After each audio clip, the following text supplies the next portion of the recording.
calling a genocide in front of our eyes. We're sending so much aid, so much money to them to do this genocide. How can we feel good about this? Are we not a Christian nation? Are we not one that should actually call out the tyranny that's going on?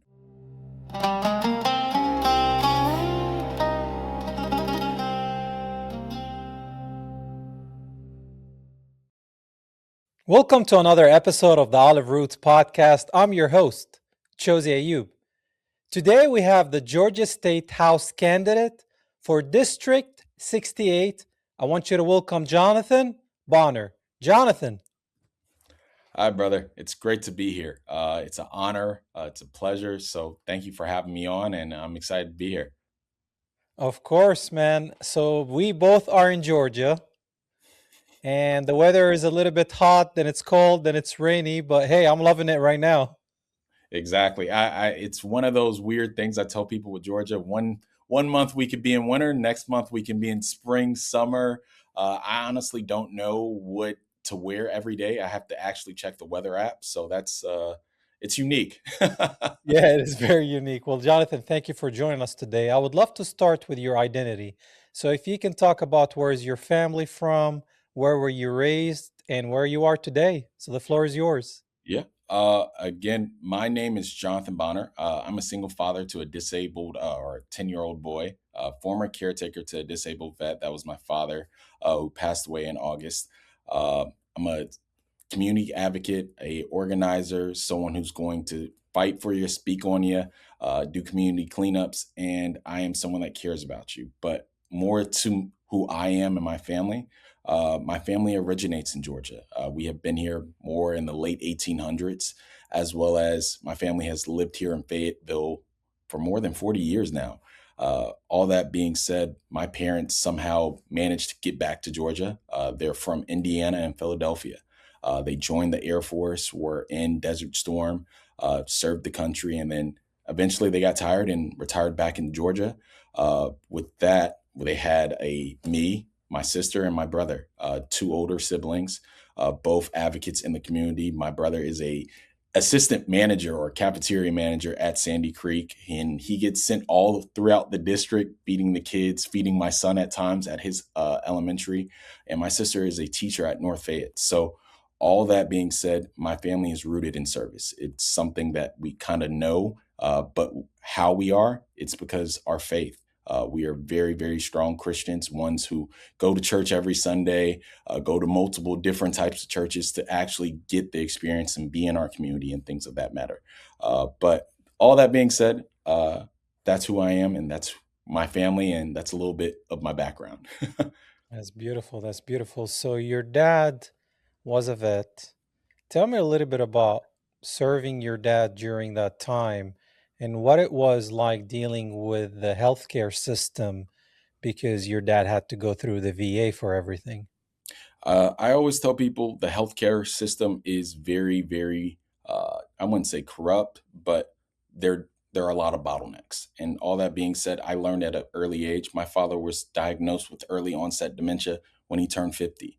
So that took a lot from me, my family, and a lot of sacrifices. I learned Social Security takes years to get, as well as it's not sufficient. So, of course, things get more expensive. Your Social Security doesn't get more expensive. His health costs. If you want to go to assisted living facility or senior care, good ones are about 60,000 a year. A lot of people don't realize that. And the first thing they say is, if you can't take this or pay for this, you have to give an asset. So that's a car, that's a home. That's a home that should have been passed on to the family and things of that. And that's no longer yours. And all that being said, there's not a lot of oversight. So there's a lot of misuse, a lot of nurses that are overworked. And with that being said, we saw that and I took on the responsibility. And my father being a disabled vet, we went to the VA constantly. And so with the recent VA hospital that was closed, we basically had to go to DeKalb, where there was primary visits were 6 months out, 9 months out. If you want to see a specialist, it takes about 3 months. So we had to start going to out-of-network doctors like Emory, seeing kidney specialists, lung specialists, even being at our current hospital, Piedmont Fayette. I know so much about Piedmont Fayette because we were there so constantly the past year. I know nurses, I know doctors. But all that being said is it's not a lot of access. It's people being overworked. It's jumping through so many holes, so many loops to make sure that your loved ones are taken care of, and it shouldn't be like that. Either you go in debt or you let them suffer. As a person that is a son, a father, a person that cares for his veterans, I went into debt. I took loans out to make sure that my father was accommodated and to make sure that he was actually having a good life. A lot of people don't realize that. I don't speak on it a lot, but I always tell people I've lived a very, very long life in a short amount of time. So I tell people be aware of that. Start to consider things. And me running for Georgia State House, I want to fix those things. I want to make people's lives a lot better. I want to take care of our veterans, our caregivers, and our seniors. I can only imagine what you've been through, man. That's a lot to take care of your parents. That's not an easy job, and a lot of people, they don't think about their parents in that way because they're like, "Oh, they're my parents." I'm like, "Well, they also have a life, you know. They had their life before you, and we just view our parents as that's just like these superheroes, and then they break down and they have troubles and trials and tribulations in this life, and that's when we have to step in because they took care of us when we were young, and I think we are commanded to love them and take care of them, and that's the will of God. So, with the healthcare system here in the US, we're sending a lot of money overseas. For example, we're sending a lot of money to the state of Israel, as I call it, and they have free healthcare there, and they have free education, they have free everything because of our tax dollars. So, what do you think about all that, and how can we avoid doing so? It frustrates me. I always tell people we need to get money out of politics. So countries like Israel, PACs like APAC, and other ones hidden are paying our politicians. They're allowing them to get legislation to send money to a country that we have no ties to. And in that manner, I understand as the US, we're supposed to help one another, but sending so much funds to the point where they have free healthcare, free education. That should be given to the United States. That should be given to Georgia citizens. I always tell people back in June and July, there were about 50 elected officials that got flown out from Israel or to Israel. Why? Did they have any affiliation to Israel? No. That should tell you how far this goes, not only on the congressional level, but your local level. So we need to start calling that out, and we need to start actually spending our money in Georgia, not another country. So my goal is call out people, make it transparency of where the money's going, but also not allowing that to happen anymore. Yeah, I remember when Mamdani was running for New York, whether people like him or not. He was a candidate and he was pretty much interviewed along with the other candidates. And he was asked, "What is the first thing you would do?" Everybody was asked that question. And all of them, except for him, said, "I will go to Israel." And he's the only one who said, "I will stay in New York, see what the needs of the people are, regardless of their religion, ethnic background." And that seems like it's the new blueprint because people have to decide, are they America first or are they Israel first? What are you noticing in the political world? Political and all the big corporations. I think recently, last week, or it might have been this week, LeBron James at the NBA All Star said, "Hey, I want to go to Israel." Why? I think a lot of people don't realize a few years ago, Kyrie Irving put a spotlight on what's going on in Palestine. And he had to do so many trainings. He had to donate $500,000 just for speaking out about it. And that should tell you a lot. They're all the way from our politics to our corporations. They're commanding, you can't speak on this, you can't say this. We have to start calling that out and actually showing actual US commitment, something that US funds and policy reflects, not Israel policy. So there's that. And then calling a genocide in front of our eyes. We're sending so much aid, so much money to them to do this genocide? How can we feel good about this? Are we not a Christian nation? Are we not one that should actually call out the tyranny that's going on? So, like, your dad was a veteran, and may the Lord have mercy on his soul. If he was alive today and he's seeing how this country is currently occupied by a foreign nation, there is a flag other than the American flag is being flown here, and we're sending all our money to another nation while veterans here are in the streets, how would you think he would feel and what would he say?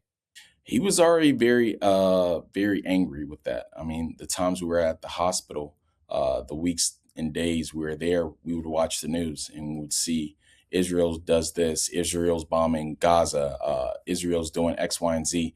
And that was the most infuriating part. Back in the 80s, 90s, he saw the built up of what Israel was doing and showing why is this flag right next to ours, like they're Canada or Mexico and things of that matter. That should tell you a lot.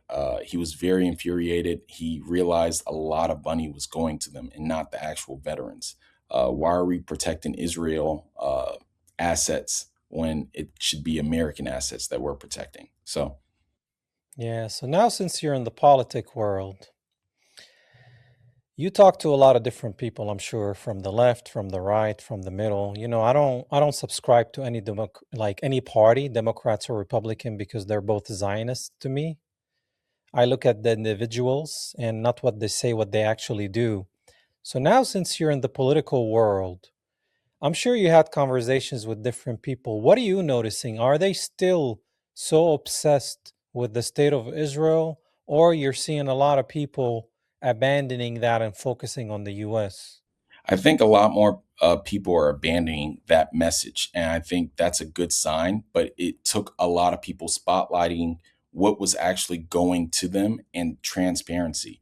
I'm very big with transparency and laying it all out on the table so you can decide where you want to land or what you want to do. But it shouldn't be hidden how much money we're sitting. It shouldn't be hidden how much a foreign government spends on this politician. It shouldn't be hidden how much we do for this country. And a lot more left and right are calling that out. I'm very happy about that from the congressional side, from the Senate side, as well as the local side. I gave a lot of these local leaders a lot of smart remarks to explain why are you going to Israel? Why did you sign this bill that gave Israel some money? We needed that in our community. My son still pays for his lunch. I'm paying for his lunch. I paid for school's lunch because they were in debt. That shouldn't be happening. And that should tell you a lot of what's going on in America. And it's not fair. Wow, I don't know if this is true or I'm misinterpreting this, but I heard a while back that the lunches are being taken out of, I think, public schools, if I'm not mistaken. And instead of receiving, I don't know how many, I don't have any kids, but instead of receiving three or two, they're dividing them by a half. And what is that all about? Do you know more about that? It's the public funding. It's our taxpayer dollars that are going to Israel and not the school systems. Just in District 68, a good chunk of our taxes should go to the school system, but they don't. And that's the allocation to it, and as well as our Georgia funds. A lot of people don't realize we spend a lot of money giving aid to Israel, as well as just not actually funding the working families, taking care of kids and things of that. So we need to start highlighting that and showing that where is the money going? Where is my tax dollars going? And is it something that's going to benefit me or is it benefiting a foreign country? Yeah, I mean, a foreign country that is annihilating so many different people around that area with our tax dollars, and people here are rooting for it, right? So let's switch gears and go to your faith journey. Tell me a little bit about the faith you were raised in, the struggles in your faith, and where you are today in the faith. It was one where it's very interesting. So my dad was a cradle Catholic. My mom was a Baptist growing up. So in that mixture, we primarily went to Catholic churches, but then we also went to Baptist churches. We went to non-denominational churches. We went to a lot of churches, and we saw different perspectives. We saw great sermons. I always tell people the Catholic Church is amazing, but sometimes it's very bland. It's like cooking. It's chicken without the seasoning. So I love going to Baptist churches. I love going to AME churches, any type. So that made me meet a lot of people and see different type of sermons and things like that. As I got older, you learn to get closer with God. And I've learned that throughout this whole process of life. When you get to college, when you get to you're living on your own, you have to decide, am I going to go to church, where I'm going to go to church, and how I'm going to serve God. And over time, I think God has given me a lot of challenges, a lot of testaments, testimonies, and things of that matter. And it brought me closer to him. I ask God and pray to God every day. I pray every day. I go to church weekly. I'm part of many religious organizations that give back to the community. And it shows a testament of God. And I always tell people I pray every day to actually shepherds God's people and do good and give him all the glory because he deserves it. My big thing for running, even in politics, was because of God. I saw a Bible verse and it was Isaiah 6:8, which is funny because it's District 68. And it is the verses, I heard the voice of the Lord, and the voice of the Lord said, whom shall I send for us? And then it said, here am I, send me. And that resonated with me. I'm gonna be honest. I don't memorize a lot of Bible verses, but that was plugged into my head, and from there, I saw it everywhere. Even with that being said, running in politics the first time, or still technically the first time, uh, many miracles, many times God speaking to me. I always tell people, I want to get close to God. I want to speak to Him. Anything bad that might have happened in my life was because of God's journey leading me to this path, and I will never question anything about it. I'm very well rooted in Christ. I'll never question him. And then compassion and other religions and things like that. That is the big thing. Compassion, listen, and push them towards the Christ, our Lord and Christ and Savior, and things of that. So that's my spill. I don't want to go too far into it, but that gives you a little bit background. No, that's beautiful, man. Wow, I got goosebumps. You said Isaiah 6:8. So, did you have a vision or were you reading the Bible and you stopped on that verse? How did that happen? I honestly, funny enough, I saw it on TikTok, and then I saw it outside of TikTok. I saw it in different places outside. And that was the funny part where I was like, okay, I was already thinking like maybe I'm on a Jew politics, maybe I want to run for something. And I saw it more and more. And then from there, a testament of what was going on was once I started running, I got basically you get a campaign sheet and it tells you when someone wants to volunteer. So it's automatic. I got a random person that wants to volunteer. They didn't give a name or anything, but have you seen the movie Bruce Almighty uh, with Jim Carrey? The Yeah, yeah, Bruce Almighty is a long time ago. Yeah, very. The phone number that was given to Jim Carrey to call God that he didn't know was sent to that. And there was no name, but it was just that. And I looked it up and I was like, oh, okay. And even with that, my father, when he passed away, uh, that same week, I went to church. I decided to go to a later church service, and I showed up, and it was a packed house, a packed church. And basically, there was a lady that was pregnant and her husband. And I said, hey, take my seat. I'm a wide guy. And they took my seat. And the usher saw me and he was like, hey, do you want to take the sacrament up uh, to the priest? I was like, okay, cool. This I haven't done that since I was in maybe elementary. And when that happened, that church service was dedicated to my father. They didn't know my father passed away. They didn't know any of that. I don't tell people this little miracles of God speaking, but that told me everything was in alignment. Everything needed to happen. These moments, but that's why I never question them, and I strive to get closer and closer to God. I tell people God typically has a way that we'll never comprehend, but typically when things don't make sense, when things are why God asked for this and this happened, it's because He wants you to get closer. He wants you to speak to Him. He wants you to talk to Him, and never forget to stop talking to Him. He's your Father. He's there. He's always going to be there when you do good and when you do bad. He's always going to be there. So, yeah. That's beautiful. That's beautifully said, man. Wow. I've always believed in God, but I was not walking with God until 5 years ago. I had an encounter with Jesus Christ, and I immediately knew who He was. And He shook my world for the next 2 years after that, because I was still kind of like hesitant and not rejecting, but wrestling with God. And then He eventually was like, sit your behind back. I'm going to build you back up in faith, right? So He has to break you down to build you back up in faith. And that's why He did. And my life has changed. So, as a follower of Christ, you see what's been happening since 2023, or let's say since October. You see the attack on Israel, and then you see the genocide in Gaza. As a follower of Christ, what was your reaction? Because, in the mainstream media, they try to hide it and they just push the Israeli, you know, propaganda, as I call it. So, and then you start looking at social media, which they started buying, the Zionists started buying them, but it was too late because it was coming out like crazy. So you're seeing all the videos of children, women, men, innocent. Tell me a little bit about your reaction as a human, and tell me also your reaction as a follower of Christ. As a human, I was disgusted with it. It was unprovoked, and as well as what is their justification of that? And as a person, a follower of Christ, is that godlike? Where does it say to do any of these things?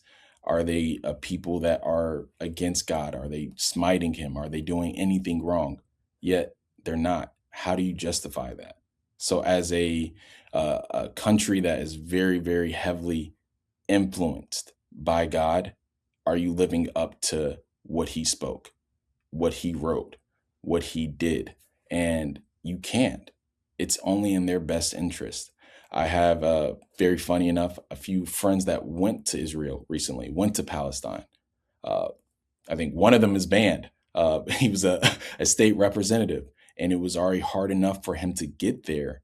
And then once he was there, he went to Palestine. He tried to bring something home. You can't. And that's the one thing. If it says anything Palestine, they will not let you get through. So he had to hide it. And with that, he currently got a letter or saw his visa and says he can't come back. He laughed because he's banned from Israel. I have another friend that recently went there and she has family there, and explaining it, really someone that has family and many, many hundreds of years of ties, and her saying, we can't even invest to rebuild our homes that we've been there for generations because they're going to target that. And once it's destroyed, we no longer have authority over that. And it basically becomes a point of you lost your home. So it saddens me. But the reason why not that many people know about it, it's the suppression. So I'm very big about talking about that. Talk about what's going on. Talk about the atrocities that are happening. We can't justify any of these things. There is no type of reasoning behind it for them to even feel some type of, oh, we did this because we had to. No. Yeah. I think the biggest problem in the church in the West, especially in the United States, is they have been duped. They have been deceived. When they read the word Israel in the Bible, their brain automatically connects it to the modern state of Israel, which there's no connection whatsoever. It's not the same people, it's not the same thing in the Bible.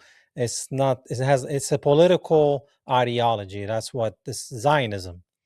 And I don't know if you saw recently, there was Carrie Baller, I think that's her last name. She's Miss California. She went to this religious liberty thing, whatever it's called, to share what she thinks about her religion versus other people. And the whole argument became about anti Semitism. And if say anything against Israel, you're anti Semite, and whatever that term means nowadays, because I'm a Semite, right? You might have Semitic blood, you know what I mean? Who's counting, right? I mean, how much percentage of Semitic blood do you need before that entitled to you, but she went there. She's a Catholic, she's a Christian.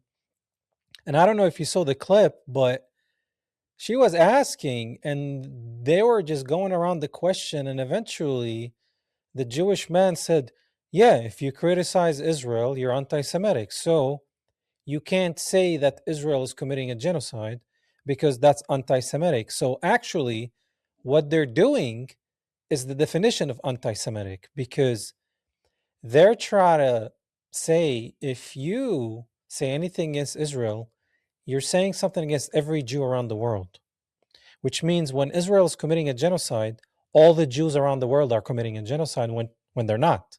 Yeah. Have you seen that video? I haven't seen the video, but I've heard that so many times. I mean, my one of my mom's best friend, I consider her my other mom. She's Jewish. She doesn't believe anything that what Israel's doing right now in Palestine is okay. And we had that open conversation. I was like, is it okay for me to say I don't support Israel? Is that something that I'll be seen as someone bad? She's like, no, that's something that we need to speak about. I think Jewish people that aren't from Israel should start speaking out and start calling out these atrocities. I know there are groups coming out speaking more and more, but we need to make people feel comfortable because I think a lot of people hesitate to say that I can't support them because I'll be seen as an anti Semite. I'll hate all Jewish. No, that's not how it should be. Yeah, it's just I had somebody who was Jewish American, and he's so anti-Zionist. He's like, that country does not represent me because I'm an American. I'm an American who's following a religion, right? Just like an American who's Muslim or Christian or Buddhist or Hindu. I mean, the First Amendment here, freedom of speech, freedom of religion, right? But I feel like they try to abolish the Constitution, the First Amendment, and then possibly going after the second with all this ICE stuff that some people can be against it or for it. But, they're unaliving American citizens. And when is my turn or your turn, right? Because you took a camera and recorded them or said, hey, man, I just want to go back home and try to turn your car around. So I feel like the Zionist control on this nation is very strong. And how do you think we can wake up, first of all, the church here about who the true Israel of God is versus what the Zionist state currently, which is Christ rejecting entity, represents? What do you think is the best thing to do as a follower of Christ to wake up the church? I think going and reaching out to these churches and start speaking to these pastors. I know with the Catholic Church, we have took a major step back. We have condemned Israel many times in this favor, but I would have been going to my priest saying, "What's going on? Why are we not saying anything about what's happening in the community? What's going on in Palestine?" I believe a few months ago they bombed actually a Catholic church, another church, a mosque, and things like that, and they said, "Oh, sorry, that's not okay." There's no reason why they go unpunished. They don't get any type of punishment from any countries. They should get more pushback in religious groups as well as history lesson. Who is from Israel? Where did this current country come from? And how did they get there? And when you start to see the full 360, people have to have that step back and say, I was wrong. I was misinformed. And we have to fix the misinformation. We got to start calling that out. I always tell people it's only as bad if we never address the issue, if we never address the wrong facts. And when you start calling the real facts and telling people you're wrong and look this up, it's provable, it's not opinionated, that's when they start to realize I'm on the wrong side. I'm on the wrong side of history. So, very big with that. We need to speak to our community about that. I think a lot of people are, you've been in it, misinformed. Who is Israel? Who are the people of Israel? And then once they hear that and they hear the history, like, oh, I never knew that. Now you know.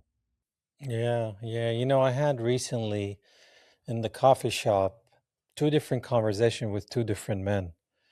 The first conversation, which I never started, they started. And they came to me, and I was grateful that they came to me so I can tell them the truth against the lies. So he asked me where I'm from, and I was like, I'm from Palestine. And then one thing led to another, and he's saying that it's justified what they're doing to the Palestinians. And I told him, I was like, are you a Christian? Are you a follower of Christ? And he's like, yeah, I am. I was like, so let me ask you this. Is Jesus in the Israeli tank, or is Jesus under the rubble with the children? And then he just kind of like just looked at me and was like, well, he's with the children. I was like, the Palestinian children, right? He's like, yeah. I was like, who's your brother and sister of Christ? The Israeli Jew or the Palestinian Christian? And he was like you can see his light bulbs. Like, what? I was like, who is your brother in Christ? The Christ rejecting Israeli Jew or the Christ following Palestinian Christian? So he said, the Christian. I was like, no, no, say it, the Palestinian Christian. And I can see a seed being planted. So that was a great conversation. Recently, I had another conversation with another man that saw the sticker on my laptop. I have Jesus hooping, right? So he's like, who's that? And I'm like, it's Jesus. And he's like, oh. I was like, you're a follower of Christ? He's like, yeah. And I'm like, oh, okay, me too. So we start talking about Christ and the church and what's going on in America and how two parties on the same, two wings on the same dragon. They're not really Christians. And we're agreeing about everything. We're just talking, having an amazing conversation. Then he asked me where I'm from. Then I was like, oh, I'm from Palestine. And I can see his light bulbs malfunction. He's like, oh, you're Israeli? I was like, no, no, I'm Palestinian. He's like, you're Muslim? And I was like, no, I'm Christian. I have a picture of, you just asked me about the picture of Jesus. And I was like, I'm a Palestinian Christian. And I was like, you can come sit down. So we sat down and started educating about the Zionist state of Israel, who's actually there. And they're not really true Semites. They converted to a religion. Some of them might be Semites, but Semites cover Ethiopians, Armenians, Iraqis, Syrians. I mean, it's a big group of people from Shem. And I was just telling him about the modern state of Israel, who it is. And as a follower of Christ, you should never support that entity because it's anti Jesus. So I'm telling all that. Then I mentioned what they're doing in Gaza is a genocide. So out of everything I said, he says, I don't believe that what's happening in Gaza is a genocide. And I was like, really? He's like, yeah, I think Israel's very precise in its strikes. And I was like, have you seen a video footage or a picture of Gaza? Gaza's gone. 95% of Gaza is destroyed. That's annihilation. That's not even a genocide. It's total destruction of everything that moves or not move. And he's like, yeah, I saw the picture. I was like, well, let me ask you this. If somebody right now walks to this coffee shop and is a terrorist and he takes me and you hostage, should America bomb this coffee shop? And then he was like, it was nice to meet you. And I was like, wow, you can't even answer. He's like, I don't want to argue. I was like, I asked you a question. I'm not arguing. He's like, it was nice to meet you. Then he started turning his back. And I was like, I pray that your family does not go through what the people in Gaza have been through. And that's the thing I tell people. Palestine has a lot of Christians. I think when people think Israel, they think only Jewish people. They think Palestine, they think Muslim, Jewish. A large, large, large population of Christians, followers of Christ. And when you explain that to them, I think that the ignorance of them not really researching and just assuming is horrendous. And how do you feel as someone, as a Christian, seeing other Christians being killed for no reason, seeing one small, small part of the population, or not even population group, really influence the whole Palestine. That's not who they are. They want peace. They want to live in a regular life. They want to have regular jobs. I can guarantee you they don't want to go to war. I can guarantee you they don't want to fight. They just want to have their own land, their own country, not actually be objectified and seen as actual human beings. And when you explain that in that manner, where they're not the aggressor, they're just there and they're being taken advantage of and they're being pushed out. And we have to call a spade a spade. Stop lying. Stop saying, oh, well, Hamas did this, Hamas did. No. Can you explain that last bombing at that hospital? Oh, well, they possibly had a terrorist. I don't want to hear possibly. I don't want to hear any of it. This is all objective. Is it confirmed? No. Well, they said Israel. Of course, they're gonna say it's confirmed. We did our research. You're just giving them ammunition to do horrendous things. So uh, I much rather stay on the side of actual good history and stand up and speak and have my voice and use my influence to actually bring a spotlight on that. Yeah, I mean, even if you go to biblical times, 2,000 years ago during Jesus' times, the land was called Palestine. You can find the map in every Bible that you can find in every historical book. Was it the same Palestine with the Palestinian flag today? No, because so many people moved in and out. But we, the Palestinians, have been there. Our DNA proves it. That's why DNA is illegal over there, by the way, if you didn't know, because then it will tell you where they came from. They came from everywhere else but there. But other than that, so in Jesus' times, Jesus was fighting with that, with those group of people, the Pharisees, the Sadducees, all these Jewish leaders that were just like, it's all about the government and the law. And Jesus says, there's a new sheriff in town. I am the law. I am the way, the truth, and the life. And these people were so hooked on a physical kingdom that when Jesus came on a donkey with broken people and says, the kingdom, my kingdom is not of this world, and all these things, they thought he was a lunatic. So they took him out, right? And they said, let his blood be on us and our children. The Romans didn't even want to do it. And then they did it, and they're like, we want to wipe our hands from his blood. And that's when they said, let his blood be on us and our children. Well, they didn't know that he's going to resurrect and come back to judge the living and the dead. So now we're seeing these Zionists, regardless of their Christian Zionist, Jewish Zionist, that's the religion of the Pharisees, because they replaced Jesus Christ with the state of Israel. They replaced our Lord and Savior with a pot of land that is right now unholy, because Jesus was the reason why it was unholy, and God destroyed it twice. And the last time he destroyed it, he said not one stone will be remaining above another stone. So the modern Jerusalem today, as it stands, is built by pagan Romans and Muslim Ottomans, right? Nonetheless, we, the Palestinians, have been there for generations. And whether it's the Holy Land, not the Holy Land, it's our land.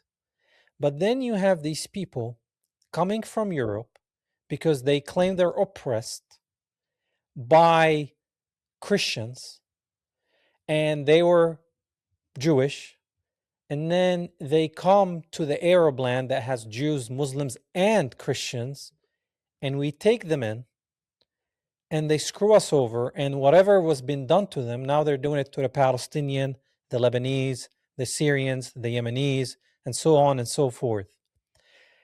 Now, Zionism is a cancer. And even in Africa, in Asia, it's sprinkled everywhere. There's Zionists in South Korea. There's Zionists in Nigeria. There are Zionists in South America. So it's not just in America. It's not just like white Christian. It's Indians, bro. They're not even Christian, Jewish, or Muslim. They're Hindu. They're Zionists. So you're seeing the Zionist ideology, which is against God, against Christ. And you're seeing people having an awakening, regardless of their religion, saying, hey, that is evil. I don't support it. I don't want anything to do with it. So now it's a fight between good and evil, while good will be looked at as evil and evil will be looked at as good. And God warned us about that. What do you see is the future with Zionism, especially here since you're in the US? How, where is this heading from everything you're seeing? I think it's gonna get called out. I think honestly they're gonna get pushed out. I've been seeing many people tracking different uh, Israeli groups and packs, and they're changing their names. They're not going to APAC. They're not using the typical resources they typically do because people are watching them now. People have a spotlight. There's reasons behind why. I tell people there is Somalia and there is a North Somalia. North Somalia has not been recognized by any other country but Israel. Why? To put an Air Force base right across to hit Yemen. Again, they always look in their best interest. If they come to you, they want something. They are paying you off. It's for something that's probably going to be bad. And I think we have to call that out, and we have to start really calling where is our taxpayer payer dollars doing? Why is this politician taking millions of dollars from them? Why is this person taking a trip to Israel? Why is this corporation based out of Israel? And when we start calling that out, we need to start limiting. And then also, we need to actually, I'm glad a lot of countries are coming around. They're recognizing Palestine as its own country, its own land, its own people. It's not something that Israel's going to take and say it's fully Israel. No, they have no right to that. And we need to stand up for them. As a American, we need to stand up for the countries that don't have anyone to stand up for them and fight. That's the American dream. That's the American motto. That is something we've always done, and we need to do it now. You know, they say that America's supposed to bring democracy and freedom, and all they did is destruction, right? Especially in the so called Middle East. You know, right now we're seeing these Epstein lists, these Epstein files, and a lot of demonic, satanic reveals. And they got people from the left, people from the right, people from above, from below, celebrities, athletes, politicians, corporations, billionaires here and outside the US of different ethnic background, different religious background, but mainly we're seeing the Zionist hands in it and Israel control in it and Epstein, who he worked for, what he was. And then you have the people in charge saying, oh, he worked for Russia, when everything is leading to one entity. What have you seen when it comes to the Epstein? Have you tracked a little bit of what they've been talking about and all the demonic stuff that came out of it? All the demonic stuff, but then also leading to the billionaires, the people like Epstein. Who was he getting paid off?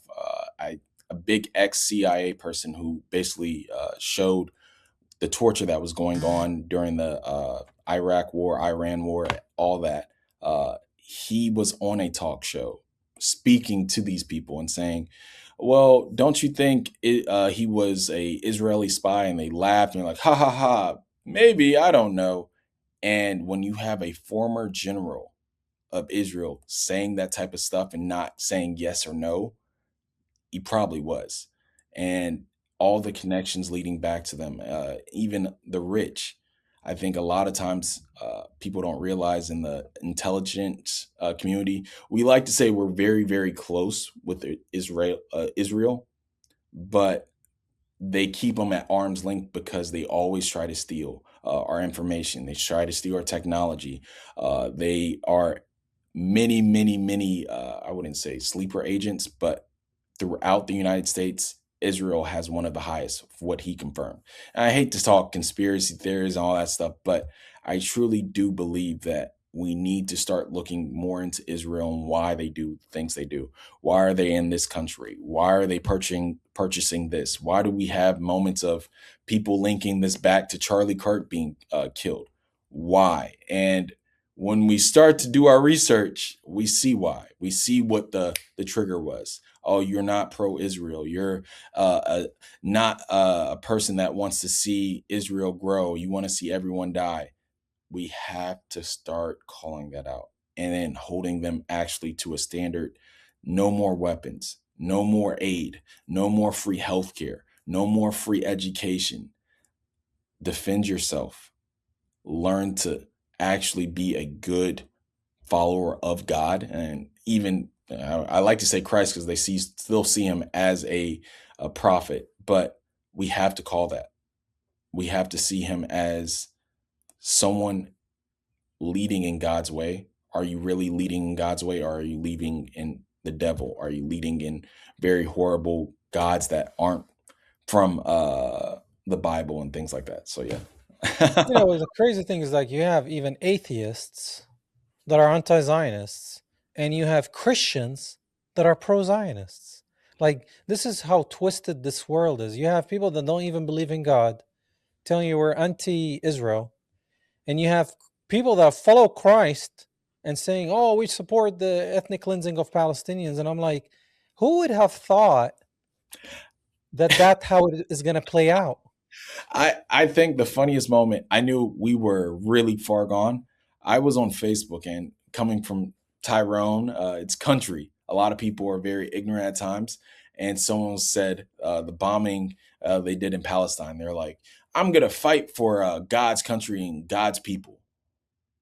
What? What are you talking about? I said the propaganda got, and this is someone that is not political, or well, they're very, very heavily like very, very far right. So the fact that he said that, and I was like, you don't know anything you're talking about. You don't know the history, nor do you understand what you just said is probably the most propaganda type of thing you've been told. So I had to school him on that and explain it to him. And after that, he kind of had a weird look in his mind. I'm like, just start doing your research, start looking into the history, look at the Bible, see what actually is God's people, X, Y, and Z. But yeah, I believe the biggest antichrist country in the world is Israel. They're the ones who are anti Christ, like hating, rejecting, blaspheming Jesus Christ, the modern state of Israel. There's no country on this planet that hates Jesus Christ as much as them. Even Muslims love Jesus Christ. They accept him as the Messiah. They don't believe he's the Son of God, but they still have respect for Jesus Christ. Hindus don't even care about Jesus Christ to hate him. Buddhists don't care about none of that. Atheists, they don't care really whether there's Jesus or not. But the only country in the world that hates Jesus Christ is Israel. And yet, you have Christians here supporting the only state that rejects and hates Jesus Christ. And I'm like, you say, I will bless those who bless Israel and curse those, like, Genesis 12:3, when God is talking to Abram before he was even Abraham. And he's saying, out of you in the New Testament, there is the seed of Christ, which that's the ultimate promise. And he says, from you, many nations, not one, right? So everything they do is lie. Israel was not born. Jacob was not born. That's who Israel is. So they're using scripture, making it fit their narrative, and saying, look, it demands us in Genesis. They're like living in the Old Testament. They're trying to fight Old Testament wars. I tell people all the time the Bible is misused all the time. Uh, Religion is misused all the time.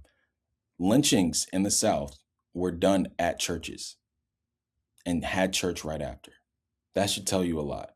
You accepting slavery, that narrative was pushed to make sure people in very high places were good and set for life. They didn't have to worry. Oh, why'd you kill that person? I didn't read that in the Bible. Well, this verse says this, and we should think of it in this way. And that's the part where I see Israel doing now. They're going to keep on saying, God told me to do this. It was said 3,000 years ago that this would be my homeland. This is my land. No, it's not. You're not from here. I think after World War II, I always tell people, ask what happened after World War II and how Israel became Israel and why they got put there. Not sent. A lot of Jewish people weren't sent to the US. They weren't sent to Russia. They weren't sent to all these other countries. They were put in that region for a reason. And it was something that we could have took them on, and we could have accepted a large Jewish population, but we didn't. And once we put them there, they misused that influence. They misused the land. They took so much. And again, Palestinians accepted them. They weren't happy, first off, because the US and all these other countries just plopped them on there. I want to do more research into that, but I'm pretty sure that it wasn't something that everyone was like, "Oh yeah, send them over here." Everyone was passing them on, and then we just forced them, and that's very unfortunate. I understand we're supposed to take care of God's people, regardless of where they land, but in that meantime, it's still unfair and unjust, and we're seeing the consequences of us doing that. And we could have took them in. We could have embraced them. We could have prevented prevented this whole situation, yet we didn't, and we need to fix that. Yeah, I mean, I believe since the establishment of that state, that's the most unsafe place for them in the whole world, because what the state is doing, the government is doing, it's making everybody hates those people, right? And I think what Israel is doing is using the people there as human shields when they say we're using Hamas is using Palestinians as human shields. It's like, no, you're using all the Jews around the world as human shields. And I know Jewish people here that don't support that state. But if you try to say that they belong not to America, but their allegiance to the Zionist state, so the more you kill, the more you're implicating them. And when people are going to hate you, they're going to hate them. So that is the definition of anti Semitism to me, which is very interesting. But you mentioned how people used to lynch blacks and then go to church, including the KKK. I know the history of Fayetteville is pretty dark from what I heard. And I was talking to this gentleman after I got a haircut on Main Street, and he's like, he started pointing at places like, you see this? This is where they hung a boy once. You see that? This is where the KKK was. And he was just telling me stuff like nonchalant, and I'm like, what? So, how much do you know about the history of Fayetteville? What can you share with the audience? A lot. I tell people all the time, where my mom lives, right in front is a Confederate cemetery. I think growing up, seeing Confederate flags being posted, people wearing Confederate flags saying, "This is my history," when in all reality, it's not even your history. That's not the same flag that was in the Civil War. That was made in 1950, 1960s. I've had, they're not friends, but people go to my middle school that attend there and sell shirts and stick figures that were black and then white, and they were in a cotton field, and say nothing's wrong with that. Fayetteville has that big mural that has cotton fields.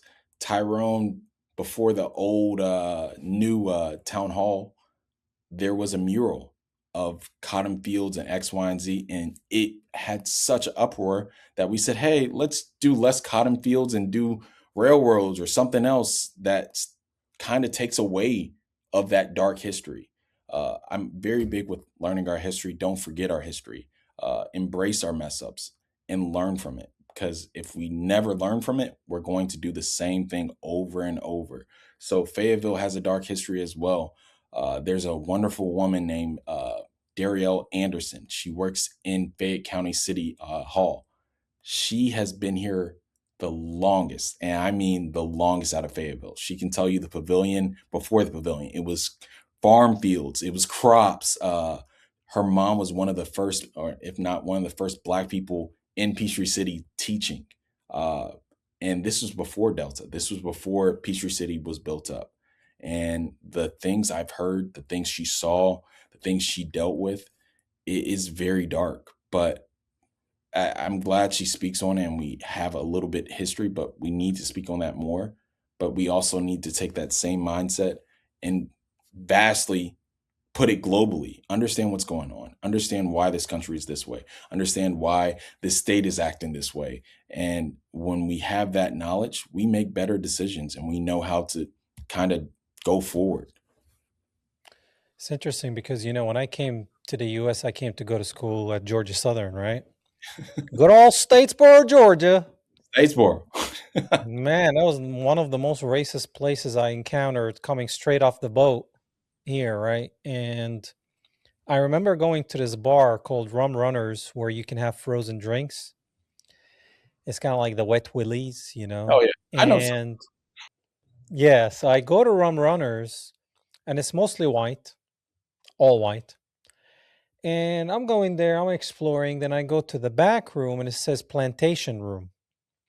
And I was like, okay, whatever that means. I'm still learning, right? I know about racism and the history of slavery in America and Native Americans as well, but I don't know the details of Civil War, the South, none of that. Confederacy, I don't know much of that because we have our own problems. So I walked to this plantation room and I start looking at the walls, and there's all these framed paintings, pictures. So I get close and I'm looking and I see black people picking cotton. And I'm like, and then I look at the other one, and I look at the other one, and I think, I connect the dots, plantation room. Then I see the flag, and I ask this guy, I was like, what is this flag? And he's like, it's a Confederate flag. And I was like, what is that? It's like, the South will rise again. I was like, the South will rise again? It's like, you're not from around here, are you? I was like, no, I'm not from here. And I was like, what the heck is going on, right? And then after a couple of days, I wanted to go out to the club. And then my roommate, Michael, is a black guy. He's like, oh, there's white night and there's black night. Friday was white night, Saturday was black night or whatever. And I was like, white night, black night? He's like, yeah, I mean, you will see other races in there, but mostly white on white night, mostly black on black night. And they both live two different lives, even though they're both Americans. So I'm looking at how they speak, the accent. I'm looking what they drive. I'm looking at the clothes. I'm looking at everything and I'm like, what the heck is this? And you know where that took me? That took me back home. Where the blacks are the Palestinians and the whites are the Israelis. And I'm like, oh, they're the Palestinians here in their own land, in their own country. Different story because they brought blacks here, although there were some natives. People can argue that we were already here about the Africans. But I'm looking and I'm drawing parallels and I'm like, wow, that's very interesting. So I could not really mesh in with the white people because they saw me as something else. They thought I was Hispanic or mulatto or whatever. And the black people didn't care. They're like, hey, man, where you from? What you mix with? That's I think a big thing. I appreciate. I love being black. I always tell people since my family originates here, my family was slaves. We go back, and you can look up Bonner House, and we're at West Georgia. We're at Milledgeville. If you see a Bonner, most of the time they're probably my family, and if they're white, most of the time, if they're from the South, they're probably uh, they go all the way back to slavery. So we're that connected. But all that being said, uh, being black, I think the atrocities going on in Palestine, we know injustice. We've dealt with it. My family has dealt with it. My ancestors have dealt with it. And when we call a spade, Palestine is something that we know this is not right. We need to call that out. We need to embrace them. And I feel very, very saddened that I wish my white colleagues kind of saw that earlier on and not so late in the game. We're getting there, but it's not fast enough. And I think every day that we kind of take it day by day and one person learns and they say, oh, we should start doing this, it's not fast enough. We should have fixed this. Should have fixed this a long, long time ago. But all that being said, I'm glad my fellow African Americans, my blacks, embraced you. We're notorious for that, so I'm glad that happened and you felt accepted. Yeah, man, it was wonderful learning the culture because, we're familiar with the culture from back home, watching movies, listening to music, but not the South. It was more New York. Then you come here and you see ding, ding, ding, ding, ding, ding, ding, ding, and hey, shout it. And I'm like, what is going on? You learn So real quick. You're like, oh, okay, there's different versions.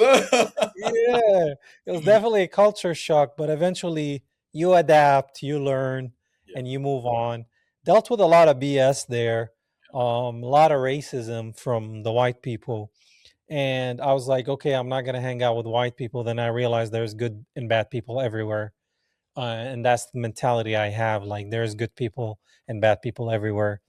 But I want you to tell the audience where they can find you, how they can support you if they live in the district. well, the district is Tyrone, Georgia. Parts of Fayetteville. I wish I had a big map. Parts of Fairburn and parts of Union City and parts of Peachtree City. But if you're not, spread the news of me. All my socials are Bonner, Bonner, for the number 4, Georgia. And you can find me from there. You can find my link tree that sends you to all my websites. And again, if you want someone that's going to fight for Palestinians, someone that's going to fight for the working families, someone that is Christ led, uh, I need your help. If it's not canvassing, donate. Support that candidate that's going to help you. I'm not funded by APAC or these big corporations. And if you want actual people power, I need to be funded by people power because those are the people paying my campaign. So I got to make sure they're happy. So that's what I always say. Well, Jonathan, I want to thank you so much for joining us today. What a heart you have, man. And may the Lord keep on protecting you and blessing you, brother. Thank you for having me on. This is amazing. I love this podcast. Excited. So thank you again for having me, brother. I really do appreciate it. Of course. God bless you, brother. Peace. All right, guys. You guys heard it from Jonathan, lovely human being. If you live in the district, vote for him, support him. If not, and you know somebody that lives there, spread the message. Until then, Christ is King and always free Palestine.